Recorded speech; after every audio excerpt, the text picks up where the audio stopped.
Lord, iningatan niyo po kami sa buong linggo na ito. Maraming salamat po sa mga pagpapalit, pinagkalap niyo po sa buhay namin. Ganun din po sa pagkatawag niyo po sa amin sa oras na ito upang kami makapakinig ng iyong mga salita.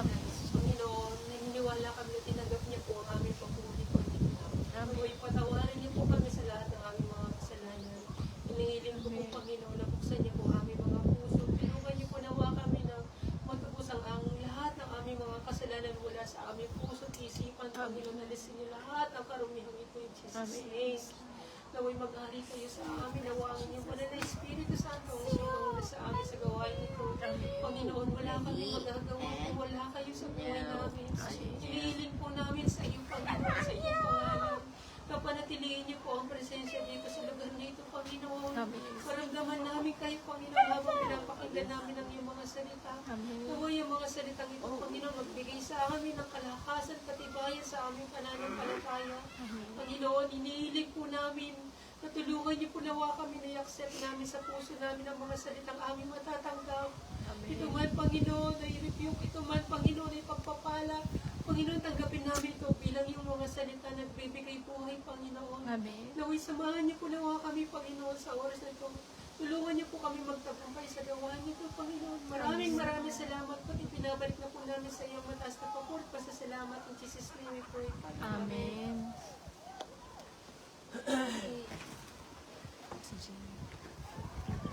Basahin natin yung salita ng Diyos sa aklat ng John. Sa aklat ng John.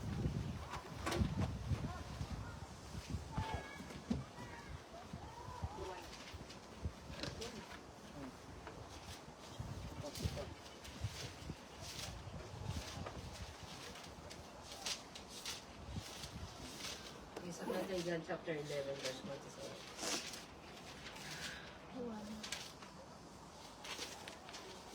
Ano yan? 57.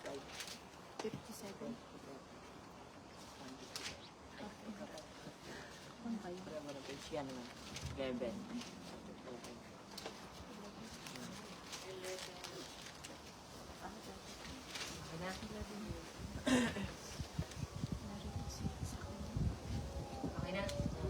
Okay, sabay-sabay natin basahin na malakas. Sa bayan ng Betania ay may isang tao na kasakit. Chapter 11, verse 1 to 7. Gawa ko niyan sa'yo. Juan, di ba?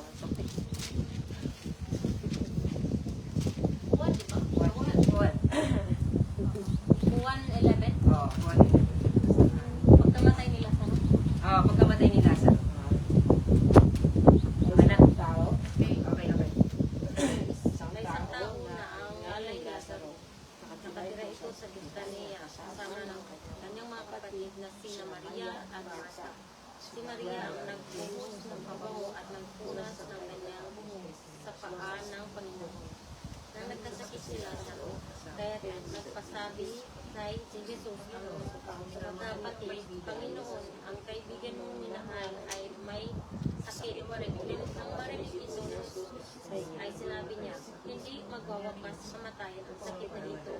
Nangyari ito upang makaparangalan ang Diyos at sa pamamagitan nito ay maparangalan ang anak ng Jesus. Mahal ni Jesus ang magkapatid na Marta at Maria at Lazaro. Ngayon may pinaraan pa niya ang 2 araw matapos magbalita ang may sakit si Lazaro. Bago sinabi sa kanyang mga alagad, magbalik kayo sa Hulya.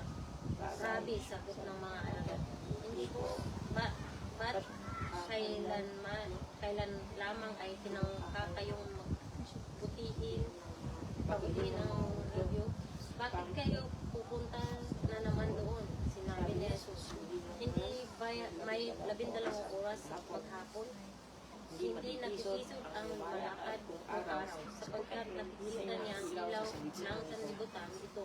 Nagsisisod ang malakad kung gabi sapagkat wala sa kanya ang ilaw. Hanggang dito lang. Okay, basahin ko ulit. Sa bayan ng Betania ay may isang tao nagkasakit. Siya si Lazaro na kapatid ni Marta at ni Maria. Si Maria nagbuhos ng pabango sa paa ng Panginoon at pagkatapos ay pinunasan niyo ng kanyang buhok. Dahil may sakit si Lazaro, nagpasabi kay Jesus ang magkapatid, Panginoon, ang minamahal ninyong kaibigan ay may sakit. Nang marinig ito ni Jesus ay sinabi niya, hindi niya ikamamatay ang sakit na ito. Nangyari ito upang paparangalan ng Diyos at sa pamagitan nito ay mapaparangalan ang anak ng Diyos. Mahal ni Jesus ang magkapatid na Marta at Maria at si Lazaro. Gayunman, nagpalipas pa siya doon ng 2 araw mula nang mabalitaang may sakit si Lazaro. Pagkatapos nito, sinabi niya sa kanyang mga alagad, magbalik tayo sa Judea. Okay? Amen. Dito sa kwento na ito, ang ating Panginoong Yesus may tatlong magkakaibigan. Kaibigan niya si Lazaro, si Maria at si Marta. Humingi sila ng tulong kay Jesus. Ang sabi nila, Panginoon, ang iyong kaibigan, pinakamamahal na kaibigan, ay may sakit. Ang sabi niya. Pero ang ginawa ng Panginoon, ang sabi niya sa kanila, hindi niya ikamamatay ang sakit na iyon.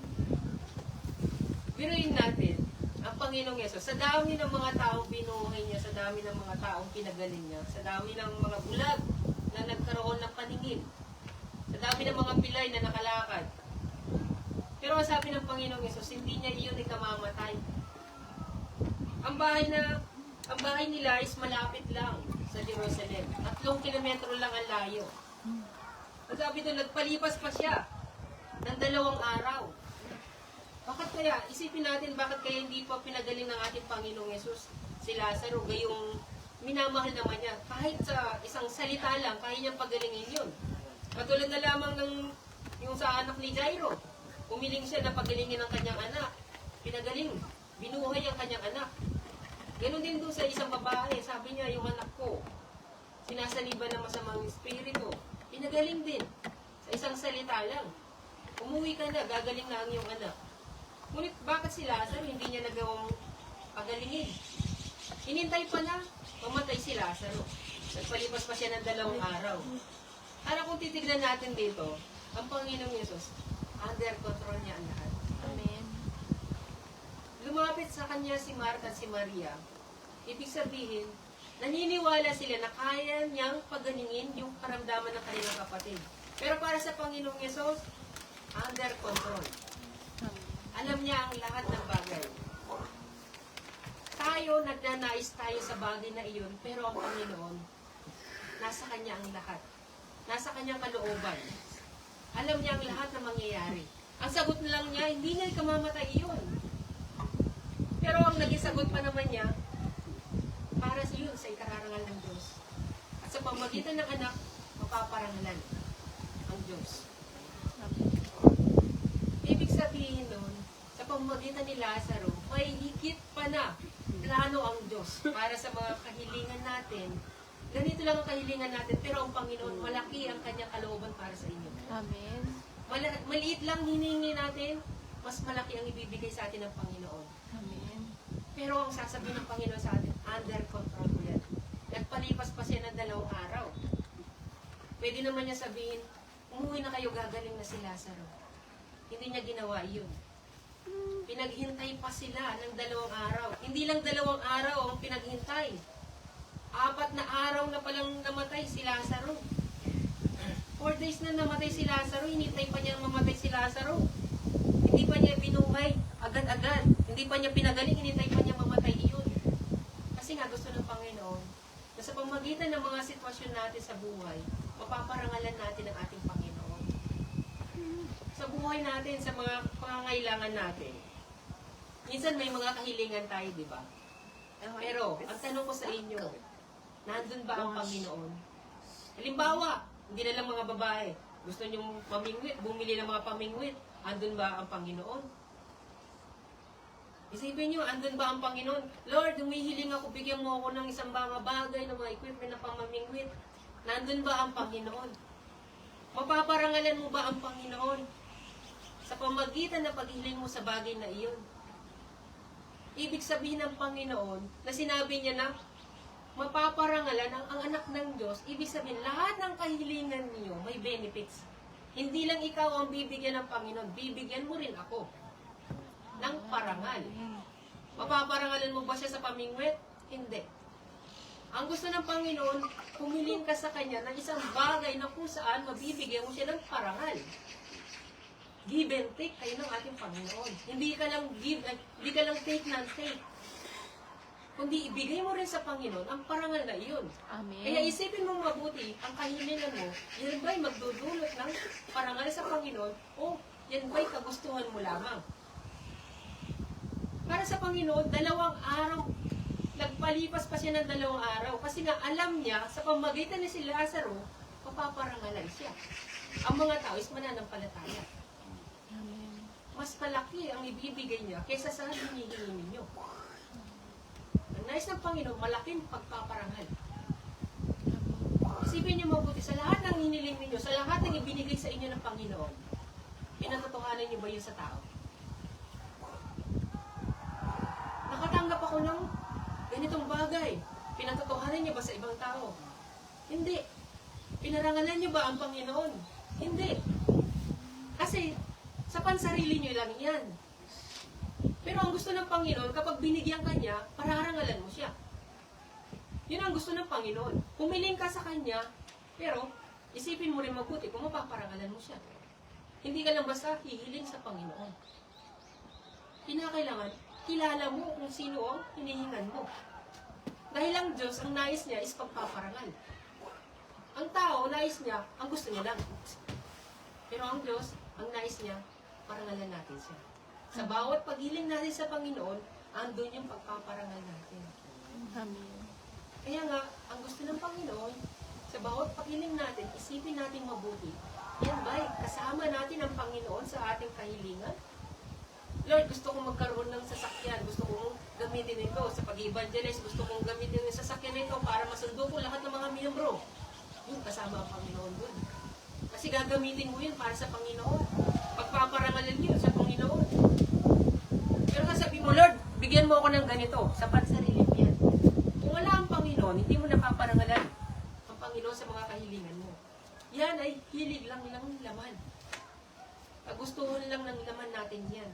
Wala ang Panginoon dyan sa buhay natin. Kaya nga sa bawat paghiling natin, isipin natin mabuti. Sapagkat ang ating Panginoon nangako sa atin na anumang hingin natin sa kanyang pangalan ay ibibigay ito. Pero hindi lahat ng hinihiling natin ay ibibigay ng ating Panginoon. Hindi genie ang ating Panginoon. Lahat ng kahilingan natin matutupad ayon sa kanyang kalooban. Amen. Hindi sa kalooban natin. Mabuti man o masama, ayon sa kalooban ng Panginoon lamang. Kaya nga sa lahat ng hinihiling natin, isipin natin mabuti, dapat tayong matutong pagpakumbaba. Kung ibibigay ba ito ng Panginoon o hindi, ipagpasalamat natin sa harapan ng Panginoon. Kaya nga, lahat ng bagay na nilikha ng Diyos dito, lahat ng bagay na nilikha niya, naayon sa kanyang kalooban. Nung nilikha niya ang mundong ito, nilikha niya ang tao, lahat yan ay naayon sa kanyang kagustuhan. Nung nilikha niya ang mundo at ang tao, nasiyahan siya. Masaya siyang nilikha ang lahat ng bagay. Pero bukod tangi ang tao, ang nilikha niya na may sariling desisyon. Ang araw ay sumisikat tuwing umaga.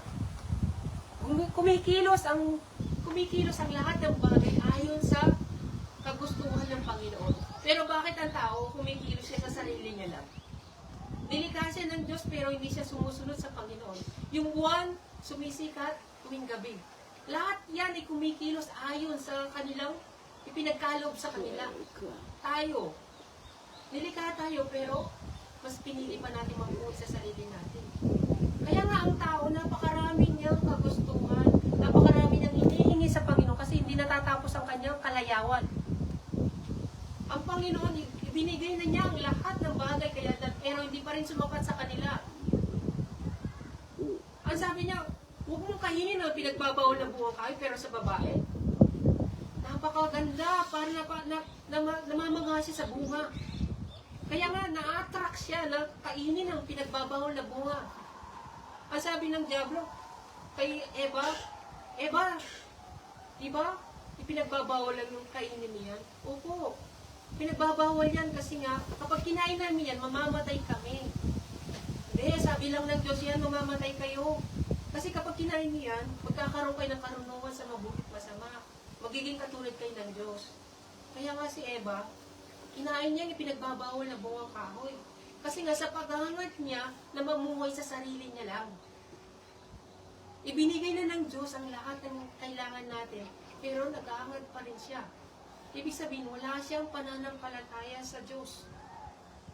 Ibinigay niya ang utos na iyon na mamamatay ka kapag kinain mo yan. Pero sinunod pa rin niya ang hilig ng kanyang laman. Dahil sa hilig ng laman, ang dami nating kahilingan sa Panginoon. Lahat ng kahilingan natin, lahat na yan, halos sa hilig lang ng ating laman. Hindi sa Panginoon mismo yan. Umiling ka na mag-evangelize sa Panginoon yan. Umiling ka para sa kaluluwa na yun na magkaroon siya ng pananampalataya sa Panginoon yan. Pero humiling ka sa pansalibutan, sa pansarili mo lang yun. Kaya nga, isipin natin mabuti. Ano bang purpose natin sa buhay na ito? Isipin natin mabuti kung ano ba yung layunin natin kung bakit tayo nabubuhay sa mundong ito. Bakit ba tayo nilikha ng ating Panginoon? Nais ng ating Panginoon na mamuhay tayo sa spiritual, hindi sa hilig ng laman. Kaya nga, sinabi ng ating Panginoon, huwag nating naisin yung mga bagay sa mundong ito. Mamamatay kayo. Pero bakit natin ninanais yung mga bagay sa salibutan? Mas iniibig pa natin yung mga bagay sa salibutan kaysa sa ating Panginoon.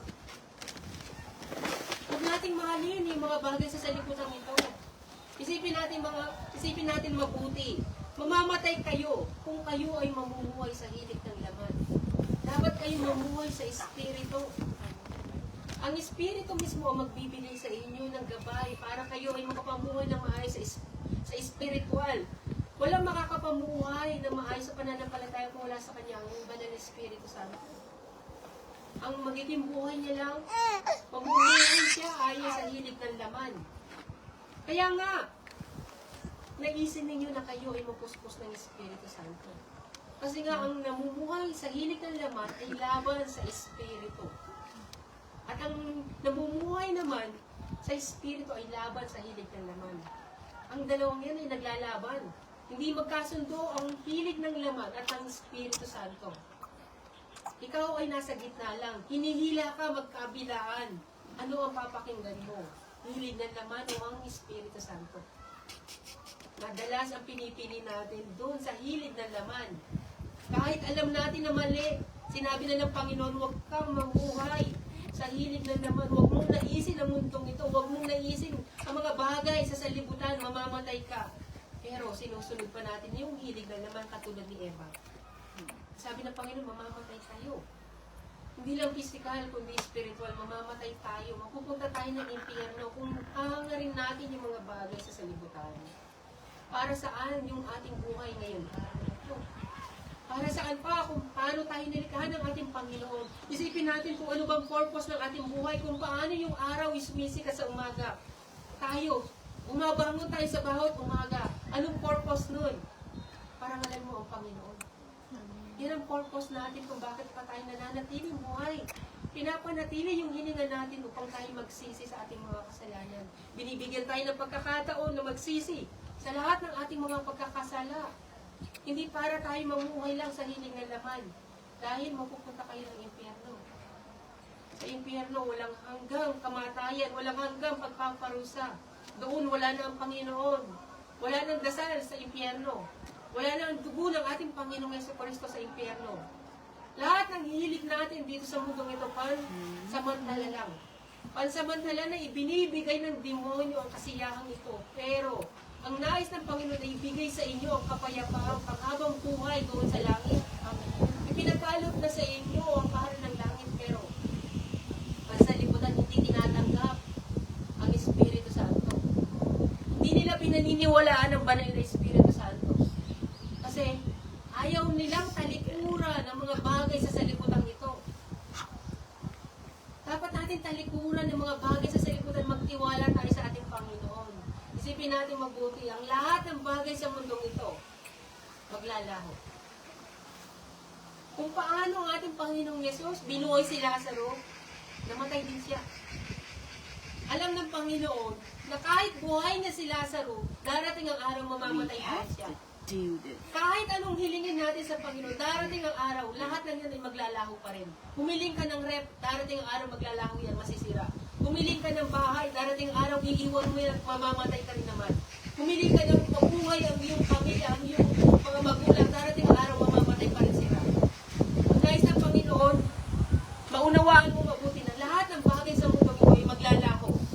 Pero, dapat manatili ang pananampalataya mo para magkaroon ka ng buhay na walang hanggan. Amen. Habang nabubuhay ka, maunawaan mo mabuti. Nabubuhay ka dito, dapat may connection ka sa ating Panginoon. Hindi ka nabubuhay mag-isa. Ano man hingin mo sa Panginoon, hingin mo sa Kanya ng buong puso. Hingin mo sa Kanya na may pananampalataya. Huwag mong isipin na ang Panginoon ay hindi ka pinapakinggan. Hindi. Ang nais ng Panginoon, isipin mo mabuti, yung kahilingan mo, paano mo siya mapaparangalan. Yung lahat ng kahilingan mo, isipin mo mabuti sa paanong paraan mo siya mapaparangalan sa iyong kahilingan.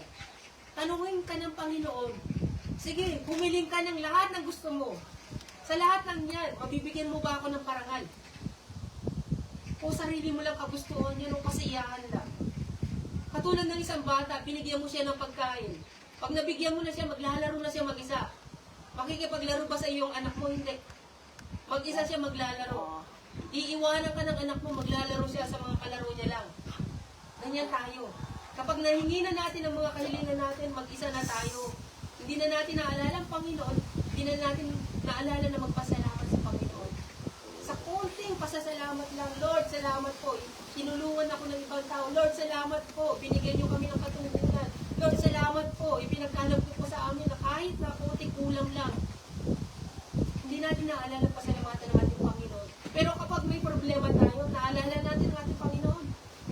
Kapag hindi na ibinibigay sa atin ng Panginoon ang kahilingan natin, naalala natin siya. Reklamo ang ginagawa natin sa harapan ng Panginoon. Nagre-reklamo tayo sa harapan ng Panginoon. Hindi na tayo makapaghintay sa mga kahilingan natin.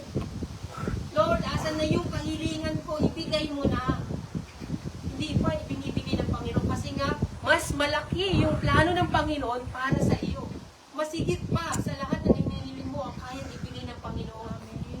Kung humiling ka ng ganito, malaki ang ibibigay sa iyo ng Panginoon. Basta magtiwala ka lang, maghintay ka lang, manampalataya ka sa ating Panginoon. Magkaiba ang layunin natin. Magkaiba ang layunin ng Panginoon. Magkaiba ang damdamin natin. Magkaiba ang damdamin ng ating Panginoon. Hindi tayo magkatulad. Pero magkakaiba tayo ng kagustuhan sa harapan ng Panginoon. Ang bawat isa sa atin may mga kahilingan. Pero, dapat isipin natin mabuti. Kasama natin lagi ang Panginoon sa bawat paghiling natin. Kaya nga tayo humihiling sa pangalan niya kasi nga kasama natin siya. Katulad ng ating Panginoon. Namatay ang ating Panginoon para hindi na tayo mabuhay sa pansarili natin. Namatay siya para tayo mabuhay para sa Kanya. Hindi na sa pansarili natin. Sinasabi niya sa aklat ng 2 Corinthians chapter 5 verse 15. Namatay siya para hindi tayo mabuhay sa pansarili natin, kundi para kay Kristo na. Ibig sabihin na bubuhay tayo sa mundo nito para kay Kristo na. Humihiling tayo sa ating Panginoon para kay Kristo pa rin. Hindi sa pansarili natin. Humingi man kayo ng mga bagay, ipagpasalamat niyo at least kasama natin ang ating Panginoon. Isinasama natin siya sa pagpaparangal natin, sa lahat ng mga kahilingan natin. Huwag natin kakalimutan magbigay pa sa salamat sa ating Panginoon. Sabi nga ng Panginoon, hindi ba't may 12 oras pa sa buong maghapon? Ang lumalakad kung umaga ay nakakakita. Kapagkat maliwanag, nakikita niya ang liwanag. Pero kapag lumakad ka na madilim, hindi mo na makikita ang liwanag kasi nga nag-iisa ka na. Hindi mo na kasama ang liwanag. Tanungin ninyo ang sarili niyo. Suriin natin ang puso natin. Tayo ba'y lumalakad sa liwanag? Kasama pa ba natin ang liwanag na yan? O naglalakad na lang tayo na mag-isa. Naglalakad tayo sa kadiliman. Kasi nga, hindi na natin kasama ang Panginoon Jesus. Kasi nga, nabibigatan na tayo sa mga kahilingan natin. Isipin natin mabuti, tayo ba'y lumalakad pa rin sa liwanag? Ang Panginoon ba'y kasama pa natin sa ating paglakad ngayon? Dapat isipin natin mabuti. Sabi ng Panginoon, may 12 oras sa buong maghapon. Meron pang 12 oras para magdasal, para lumapit sa Panginoon. Huwag kang magmukmuk lang sa kakahintay sa mga kahilingan, kundi lagi mong ipagdasal sa harapan ng Panginoon lahat ng kahilingan mo. Huwag kang magsasawang humiling sa harapan ng Panginoon hanggang sa ibigay niya sa iyo ang kahilingan mo. Magsasadya pa sa iyo ang Panginoon. Si Martha at Maria, nagsadya sila sa Panginoon. Pero 2 araw, 4 na araw, pinaghintay pa bago pumunta ang Panginoon. Gusto ng Panginoon, matuto kang maging patient. Patient ka lang. Ang Panginoon, tapat ang Panginoon sa kanyang pangako. Ano man hilingin mo, ibibigay ko sa iyo. Maging tapat ka lang sa harapan ng ating Panginoon. Nais ng Panginoon na makita ka na still nakatayo ka pa rin. Nakatayo ka pa rin sa lahat ng kahilingan mo. Hindi ka natitinag. Dapat manatili kang nakatayo. Yan ang gusto ng Panginoon. Meron dito isang byuda na laging lumalapit sa isang hukom para matugunan lang ang kanyang suliranin. Taon-taon, napakahabang panahon na lumapit siya sa isang hukom. Pero nung nakulitan yung hukom, ang sabi ng hukom, tutugunin ko na ang kanyang suliranin. Pero, ang sabi ng Panginoon, ganun din ako. Ibibigay ko sa lahat ng mga humihingi sa akin, agad-agad. Pero kapag dumating na ako, meron pa kaya akong makita may pananampalataya? Meron pa kaya ang Panginoon na makikita may pananampalataya? Kung sakaling ibigay sa iyo ng Panginoon yung kahilingan mo, paano kung abanduhin mo ang Panginoon kasi nakuha mo na gusto mo? May makita pa kaya siyang mananampalataya? Kung ibigay sa iyo ng Panginoon yung kahilingan mo ngayon? O may purpose lang ang Panginoon kaya hindi niya binibigay sa iyo yung kahilingan mo? Kasi ang tanong ng Panginoon, mayroon pa kayang makitang may pananampalataya?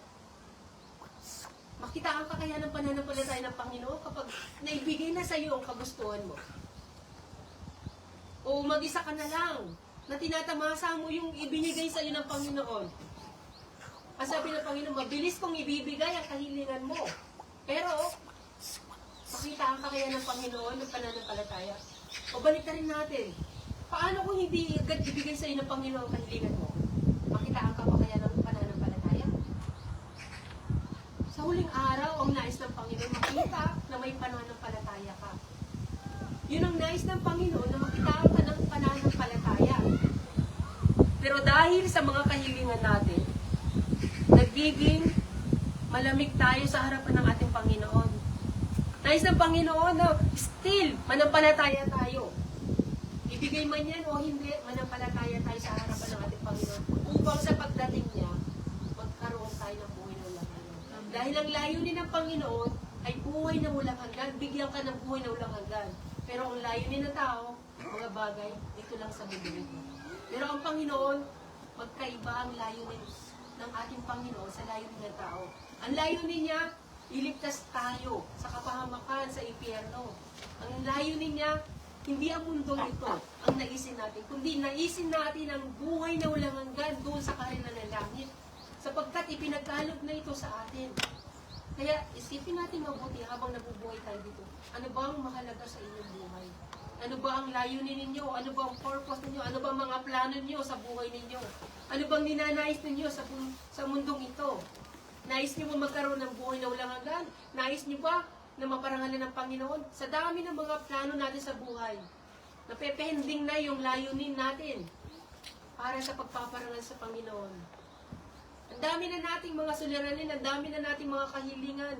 Ang haba na ng listahan, bakit wala pang tumutugon? Bakit hindi pa tinutugon ng Panginoon ang mga kahilingan natin sa dami na ng mga kahilingan natin?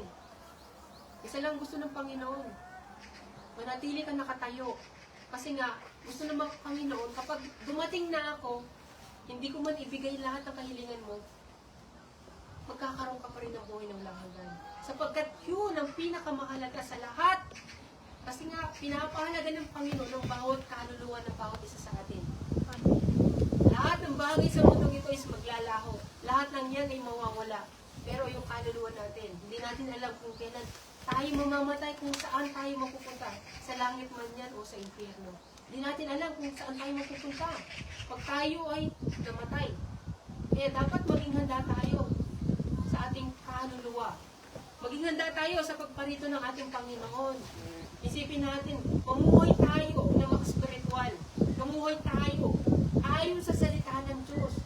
Sikapin natin na magdasal lagi hanggang sa mapuspos tayo ng Espiritu Santo.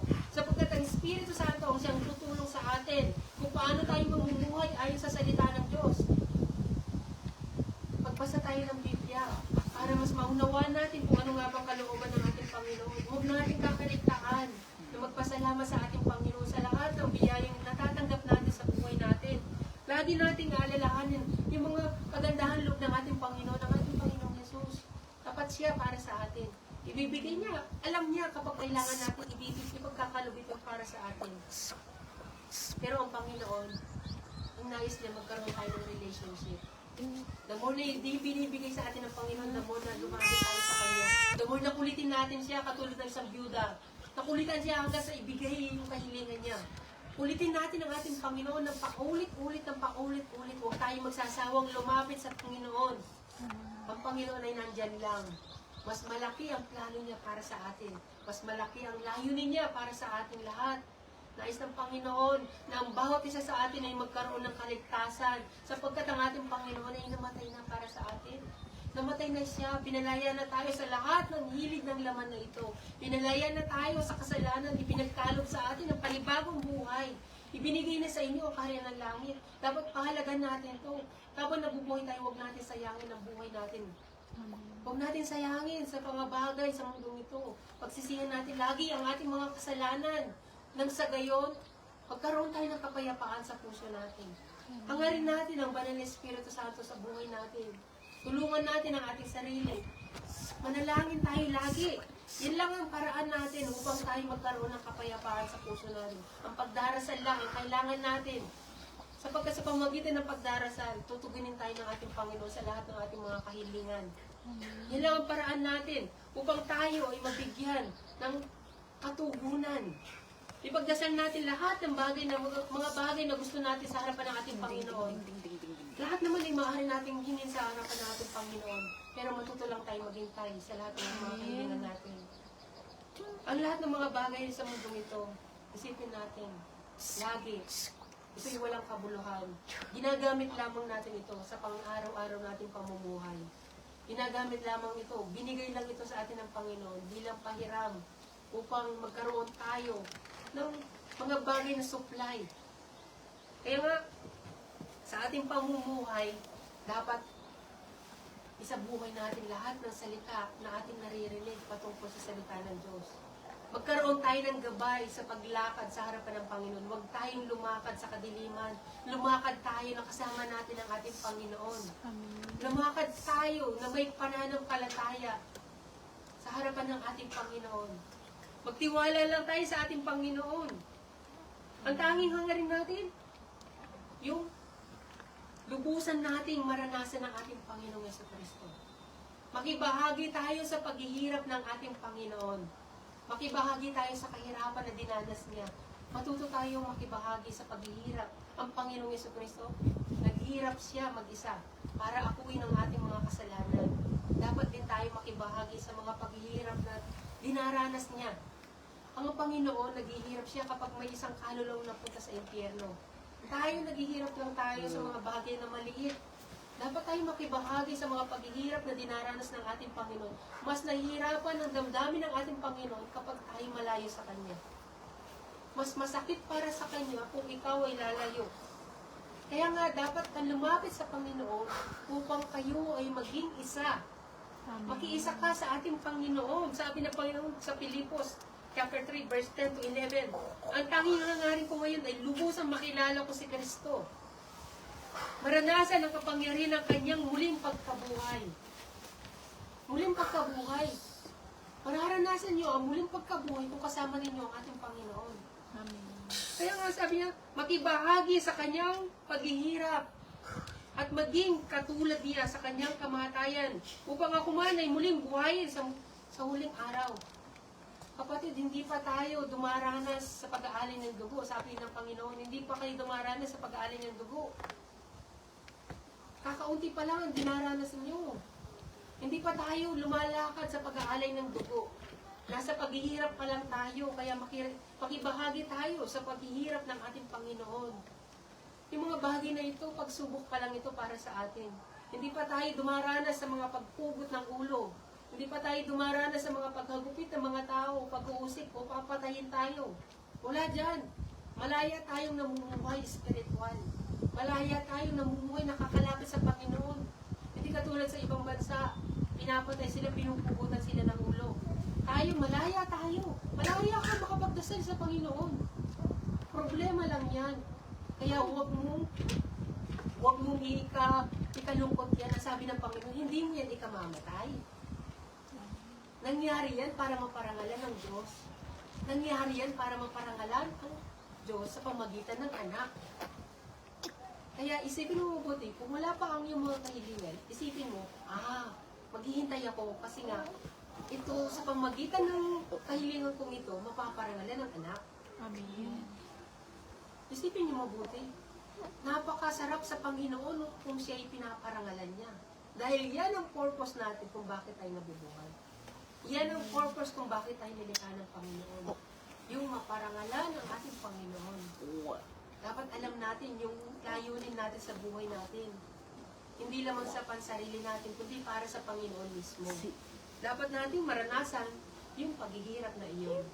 Upang maranasan din natin ang muling pagkabuhay. Sa araw na iyon, magkakaroon tayo ng buhay na walang hanggan. Kung matututo tayong magkontento sa buhay natin, matututo tayong maghirap sa buhay na ito. Huwag nating tignan yung ibang tao. Kung sila man ay pinagpapala o tinutugon man ng lahat ng kanilang mga kahilingan o lahat ay binibigay na sa libutan ito, huwag tayong mainggit. Hayaan natin maghirap tayo kasama natin ang Panginoon. Hayaan natin na maranasan natin ang hirap na ito. Kasi nga, kapag naranasan natin ito sa langit, wala nang hirap. Wala nang hinagpis. Wala nang kamatayan. Lahat ng yun is mararanasan mo. Ang sabi ng Panginoon, kapag naranasan mo na ang buhay sa mundong ito, hindi mo na mararanasan pa. Kapag naranasan mo ang hirap dito, sa langit, hindi mo na mararanasan siya. Pag naranasan mo ang kayamanan dito, ang sabi ng Panginoon, darating ang araw, magbugutom ka. Kayong mga tumatawa, iiyak din kayo. Ano ibig sabihin ng Panginoon? Magsaya kayo ngayon, sige, pero darating ang araw, makikita ninyo. Kalulugdan ko lahat ng mga naghihirap. Magsasaya sila kasama ko. Kaya nga, kung lahat ng umaasa sa Panginoon, pagkakalooban nila buhay na walang hanggan. Yan ang nais ng ating Panginoon. Magkaroon tayo ng pananampalataya sa ating Panginoon. Kung nung last week, pinag-usapan natin ang pag-ibig, pag-usapan natin ang pananampalataya naman ngayon. Pag-usapan natin, kung may pag-ibig tayo sa ating Panginoon, dapat may pananampalataya din tayo sa Kanya. Manampalataya lang tayo sa Kanya. Umasa tayo kung paano ang Panginoong Yesus, binitbit na niya yung krus. Alam niya, makakarating siya doon sa Golgotha. Tayo din. Bitbitin natin yung krus. Alam natin sa dulo nun, makakarating din tayo sa pupuntahan natin sa finish line. Kahit gaano pa yan, kadaming kabigatan o mga pagsubok man yan, makakarating at makakarating ka kasi nga, kasama mo ang Panginoon. Hindi ka iiwan ng ating Panginoon. Maniwala ka lang sa Kanya, manampalataya ka lang sa Kanya, huwag ka magtiwala sa iyong sarili. Magtiwala ka sa Panginoon, kasama mo siya, hindi ka niya iiwan. Hanggang huling araw, hindi ka iiwan ng ating Panginoon. Kaya huwag natin ikabalisa ang araw ng bukas, sabi ng Panginoon. Hayaan natin yung bukas, ang bahala sa Kanya sarili. Hayaan niyo ang araw ng bukas. Huwag niyong ikabalisa ang araw ng bukas. Malay niyo sa araw ng bukas, sundin na kayo ng ating Panginoon. Magkaroon na kayo ng buhay na walang hanggan. Wala na ang mga paghihirap na yan sa inyong buhay. Alam niyo, may kwento dito. Nung pumunta ang ating Panginoong Yesus kay Martha at Maria doon sa tahanan nila. Si Maria, naupo sa kanan ng ating Panginoong Yesus. Nagpipresent ang ating Panginoong Yesus. At si Martha naman ay nagpiprepare ng pagkain. Nagpiprepare siya ng pagkain. Nasabi ni Martha, Panginoon, tignan niyo si Maria, hindi ako tinutulungan sa pagluluto. Ano sabi ng Panginoong Yesus? Martha, Martha, napakarami mong alalahanin. Pero si Maria, nandito nakikinig na salita ng Diyos. Ano sabi sa kanya ng Panginoon? Ngunit iisa lang Isa lang talaga ang kailangan. Mas mabuti, sabi ng Panginoong Yesus. Ang pinili ni Maria ay hindi aalisin sa kanya. Amen. The more na marami kayong mga problema o kahilingan, lumapit kayo sa Panginoon. Huwag ninyong alalahanin. Huwag ninyong gawing problema yung mga bagay na iyan. Huwag nating isipin, tignan niyo si Marta. Akala niya naglilingkod siya sa Panginoon, pero ang dami niyang alalahanin. Pero si Maria, andun lang nakikinig ng salita ng Diyos. Nakikinig siya kay Jesus. Pinapakinggan niya. Sabi ni Jesus, ang tanging mabuti, yung pinili niya, hindi ito alisin sa kanya. Kaya tayo, piliin natin yung ating Panginoon.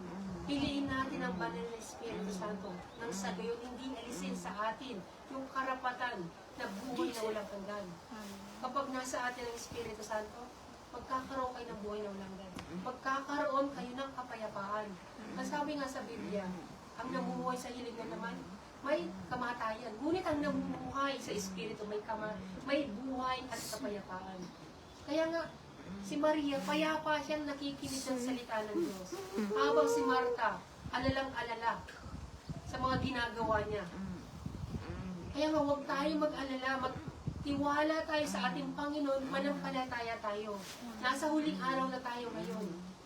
Dapat alam natin kung ano ba yung purpose ng buhay natin ngayon. Ano bang dapat natin gawin na ngayon? Ano bang step natin ngayon? Ano bang susunod na step natin? Ano bang mga plano natin para sa buhay pananampalataya? Yun ang dapat natin isipin kasi nga malapit na dumating ang ating Panginoon. Ano bang oras kapag dumating ang paghuhukom, kapag wala ka sa focus, aalisin sa iyo ang buhay na walang hanggan. Kaya nga habang nandito ka sa mundong ito, huwag mong sayangin ang pagkakataon na binibigay sa iyo ng Panginoon. Yung pagkakataon na ikaw ay makapagsisi sa lahat ng iyong mga kasalanan. Yung pagkakataon, tatawagin mo ang ating Panginoon. Pagsisihan mo lahat ng iyong mga kasalanan, i-renew Kanya. I-renew yung puso mo. Sundin mo ang Kanyang kalooban. Naisin natin na tayo ay mapuspos ng banal na Espiritu Santo. Naisin natin na masunod natin ang Kanyang kalooban. Dapat nating laging isipin na dapat parangalan natin ang ating Panginoon habang tayo nabubuhay sa mundo ito. Dapat patatagin natin ang ating pananampalataya. Mapapatatag ito sa pamagitan ng pananalangin. Magdasal tayo na sa gayon tayo ay mapuspos ng banal na Espiritu Santo. Na sa gayon malaman natin kung ano bang kagustuhan ng Panginoon o kung ano ang ayaw ng Panginoon. Ipagdasal natin sa harapan ng Panginoon lahat ng mga kahilingan natin. Pero huwag tayong mag-expect na lahat ng yan ibibigay ng ating Panginoon agad-agad. Matuto tayong maghintay, matuto tayong magpasalamat. Dahil hindi lahat ng kahilingan ay tayong ibigay ng ating Panginoon. Alam ng Panginoon na kung saan, na kung ibibigay niya ito, tayo ay lalayo lamang sa Kanya. Pero kung ibinigay niya man ito, dapat tayo magbigay parangal sa ating Panginoon. Ganun ang pananampalataya sa harapan ng ating Panginoon. Meron tayong komunikasyon sa harapan ng ating Panginoon. Yung komunikasyon na yun yung ating pananalangin sa harapan niya. Kaya huwag tayong makakalimot na magdasal sa harapan ng ating Panginoon nang sa gayon, pag dumating na yung araw na tugunin tayo ng ating Panginoon, magbibigay tayo ng pagpaparangal sa ating Panginoon. Maliit man yan o malaki, ipagbigay pa sa salamat natin sa harapan ng ating Panginoon. Ang mahalaga, nananampalataya tayo, natutugunin tayo ng ating Panginoon sa lahat ng ating mga kahilingan. Kaya nga, sa oras na to, tayo'y manalangin na. Ipagdasal natin ang lahat ng mga bagay na kahilingan natin sa harapan ng ating Panginoon. At ipagdasal din natin